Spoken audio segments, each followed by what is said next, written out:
بعدہ نبی، عاقب وہ ہوتا ہے جس کے بعد کوئی نبی نہ ہو۔ تو حضور علیہ السلام آخری نبی ہیں، حضور کے بعد کوئی نبی نہیں ہے۔ حضرت ابو امامہ الباہلی رضی اللہ تعالی عنہ کو حضور نے فرمایا وَأَنَا آخِرُ الْأَنْبِيَاءِ وَأَنْتُمْ آخِرُ الْأُمَمِ، میں آخری نبی ہوں اور تم آخری امت ہو، میرے بعد نبی کوئی نہیں، تمہارے بعد امت کوئی نہیں۔ پس خدا برما شریعت ختم کر، اقبال کہتا ہے پس خدا برما شریعت ختم کر، بر رسول ما رسالت ختم کر، اس نے ہمارے اوپر شریعت کو ختم کر دیا اور ہمارے رسول پر رسالت کو ختم کر دیا۔ آخری رسول ہے، اب کسی رسول کی کوئی گنجائش باقی نہیں رہتی ہے۔ حضرت ابو ذر رضی اللہ تعالی عنہ سے حضور نے ارشاد فرمایا یا ابا ذر اول الانبیاء آدم و آخرهم محمد، ابو ذر سن لو، پہلا نبی حضرت آدم ہے اور آخری نبی محمد عربی صلی اللہ علیہ وسلم۔ تو حضور علیہ السلام نے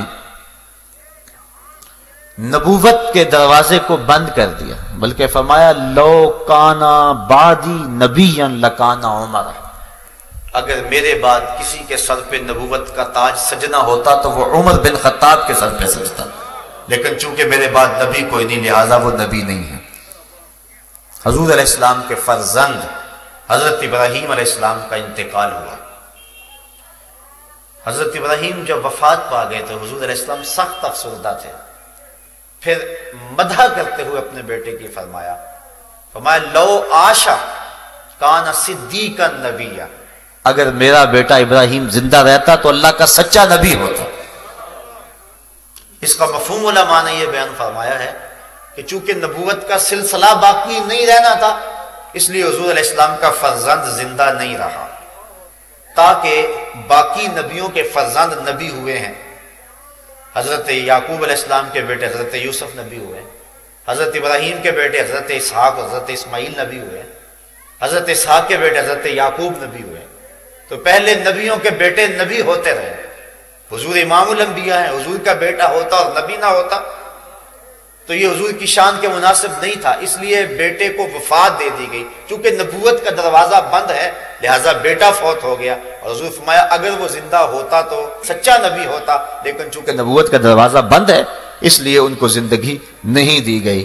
جب نبوت کا دروازہ بند ہے اور حضور کے شہزادے کو زندگی نہیں دی گئی چونکہ نبوت کا دروازہ بند ہے، تو دجال قادیان کون ہے جو نبوت کا دروازہ کھول کے بیٹھتا ہے؟ بلکہ ابتدائی زندگی کے اندر اس کی 1940 کے اندر پیدائش ہوتی ہے اور 1980 کے اندر یہ بات کہتا ہے۔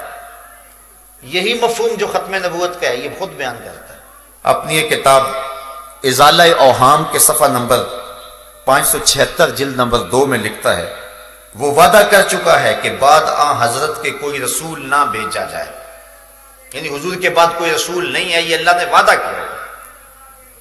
اور پھر خود کہتا ہے آنا خاتم الاولیاء لا ولی بعد، میں آخری ولی ہوں، میرے بعد ولی کوئی نہیں۔ یہ اس نے من گھڑت وہی گڑی، نبی تو ہو نہیں سکتا حضور کے بعد، اور وہ یہ کہہ چکا ہے، اقرار کر چکا ہے، کہتا چلو ولی ہو سکتا ہے اور میں آخری ولی ہوں، میرے بعد کوئی ولی نہیں ہو سکتا۔ آسمانی فیصلہ نامی یہ کتاب میں لکھتا ہے اے مسلمانوں کی ذریت کہلانے والو، دشمن قرآن مت بنو اور خاتم النبیین کے بعد سلسلہ نبوت جاری نہ کرو۔ یہ خود اقرار کرتا ہے، خود بات کرتا ہے، اور پھر ایک وقت آتا ہے 1901 کے اندر خود نبی بن بیٹھتا ہے اور کہتا ہے سچا خدا وہ ہے جس نے قادیان میں اپنا رسول بھیجا۔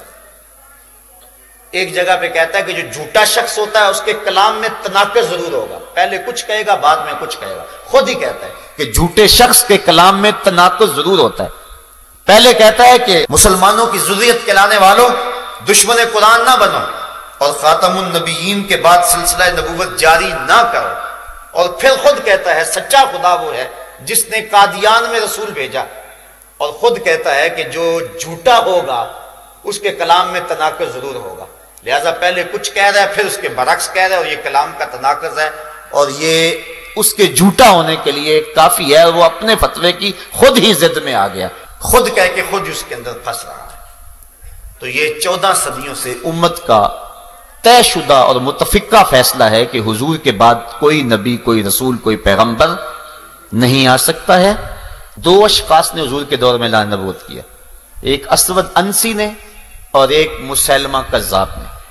اسود انسی یمن کا رہنے والا تھا، اس نے اعلان نبوت کر دیا کہ میں بھی نبی ہوں۔ تو حضرت زریب بن کلیب رضی اللہ تعالی عنہ ایک صحابی تھے، تو ان کو کہنے لگا کہ میری نبوت کا اقرار کرو۔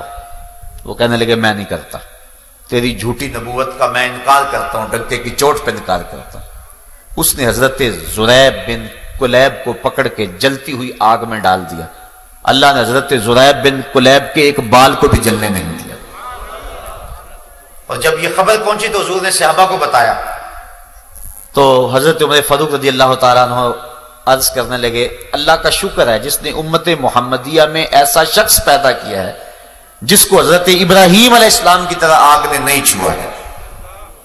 پھر حضرت فیروز نامی ایک صحابی نے اس کا کام تمام کر دیا اور 3-4 مہینوں کے اندر اندر ہی وہ اپنے انجام کو پہنچ گیا۔ دوسرا شخص جس نے حضور کے دور میں اعلان نبوت کیا وہ تھا مسیلمہ کذاب۔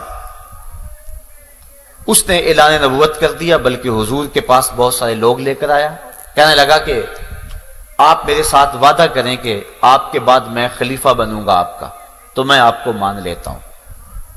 حضرت ابو ہریرہ رضی اللہ تعالی عنہ یا حضرت ابن عباس رضی اللہ تعالی عنہ سے روایت ہے، فرماتے حضور تشریف لائے، حضور کے ہاتھ میں کھجور کی ٹہنی کا ایک ٹکڑا تھا، اور حضور فرمایا تو خلافت کی بات کرتا ہے، میں تجھے سوکھی ہوئی شاخ بھی دینے کو تیار نہیں ہوں، اور فرمایا تو ہلاک ہوگا، اور پھر ایسا ہی ہوا۔ حضرت سیدنا صدیق اکبر رضی اللہ تعالیٰ عنہ کے دور میں جب اس نے پوری قوت کے ساتھ پر پرزے نکالے تو آپ نے حضرت خالد بن ولید کی قیادت میں 13,000 کا لشکر بھیجا اور مسیلمہ کذاب کی سرکوبی کے لیے ان کو میدان عمل میں اتارا، اور یمامہ میں جو لڑائی ہوئی، جنگ یمامہ جسے کہتے ہیں، اس میں مسلمانوں نے جو بہادری کے جوہر دکھائے اور جھوٹی نبوت کے دعوے دار کو جس طرح ناک کو چنے چبوائے، وہ تاریخ کا روشن باب ہے۔ آپ اسلامی تاریخ دیکھیں، حضور علیہ السلام نے جتنی بھی جنگیں لڑی ہیں ساری جنگوں میں کل 212 لوگ شہید ہوئے مسلمانوں کی طرف سے۔ یہ اس قدر محتاط لڑائی کی ہے اور مسلمانوں نے اتنا کم نقصان اٹھایا ہے، لیکن اسی جنگ یمامہ کے اندر 1200 صحابہ شہید ہوئے، جن میں حضرت عقبہ بن عامر بھی ہیں، حضرت زید بن خطاب بھی ہیں، اور بھی کئی متعدد معتبر صحابہ ہیں۔ 370 قرآن کے قاری بھی ہیں، 370 قرآن کے قاری بھی ہیں، مہاجرین بھی ہیں، انصار بھی ہیں، تابعین بھی ہیں۔ 1200 صحابہ نے اس معاملے کو اتنا اہم سمجھا کہ اپنی جان قربان کر دی، بلکہ حضرت حبیب بن زید انصاری یہ ختم نبوت کے پہلے شہید ہیں۔ تحفظ ختم نبوت کی پہلی قربانی حضرت حبیب بن زید انصاری نے دی۔ مسیلمہ کذاب کے بندے انہیں پکڑ کے لے گئے اور مسیلمہ کے پاس پیش کیا، تو اس نے کہا کہ محمد اللہ کے رسول ہیں؟ کہا ہاں محمد اللہ کے رسول ہیں۔ تو پھر کہنے لگا مسیلمہ کذاب اللہ کا رسول ہے؟ آپ نے فرمایا میں سنتا ہی نہیں ہوں، یعنی ایسی بکواس میں سننے کے لیے تیار نہیں۔ اس نے آپ کا ہاتھ کاٹ دیا۔ پھر کہا محمد اللہ کے رسول ہیں؟ کہا محمد اللہ کے رسول ہیں۔ کہا مسیلمہ اللہ کا رسول ہے؟ کہا میں سنتا ہی نہیں ہوں۔ اس نے دوسرا ہاتھ کاٹ دیا۔ پھر اس نے کہا کہ مسیلمہ اللہ کا رسول ہے؟ کہا میں نہیں سنتا۔ پھر پاؤں کاٹ دی۔ پھر کہا کہ مسیلمہ اللہ کا رسول ہے؟ آپ نے کہا میں سننا نہیں چاہتا۔ دوسرا پاؤں کاٹ دیا۔ اس طرح ایک ایک عضو بدن کاٹتا رہا، لیکن حضرت حبیب بن زید انصاری کہتے رہے